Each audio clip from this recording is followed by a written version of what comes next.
मानतात। अरे गुरु मध्ये काय सामर्थ्य माहिती है? नजरों से वो निहाल हो जाते जो फकीरों की नजरों में आते। गुरु मंत्र तंत्र देत नाही। वाचा जरा गीता वाचा। कृष्णाने अर्जुनाला मंत्र दिला नाही, तंत्र दिला नाही, असं नाही सांगितलं की तुला युद्ध जिंकायचंय मग हा गंडाबाण म्हणजे तू युद्ध जिंकशील सांगितलंय का गीतेमध्ये? हा उपवास कर म्हणजे तू युद्ध जिंकशील सांगितलंय?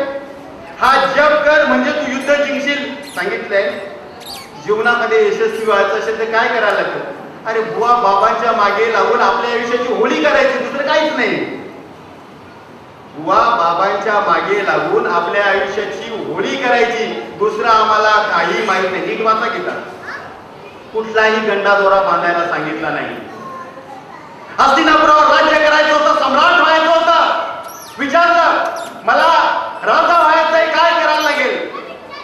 गंडा दोरा बांधायला नाही सांगितलं, जप करायला नाही सांगितलं, तप करायला नाही सांगितलं, योग करायला नाही सांगितलं, काय करायला सांगितलं? स्वतःची अंतरशक्ती जागृत कर हेच सांगितलं। हेच आम्ही तुम्हाला सांगतो। आलं का लक्षात? अरे काय देवांच्या मागे लागले, काय देवांच्या मागे लागले, काय देईल तुम्हाला?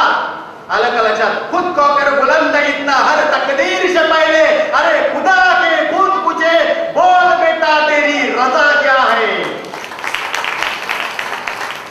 हे ओंकार मिशन मध्ये शिकवलं जातं।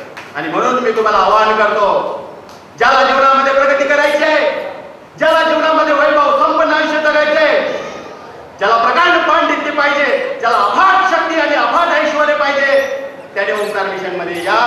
त्याची स्वप्न पूर्ण झाल्याशिवाय राहणार नाही।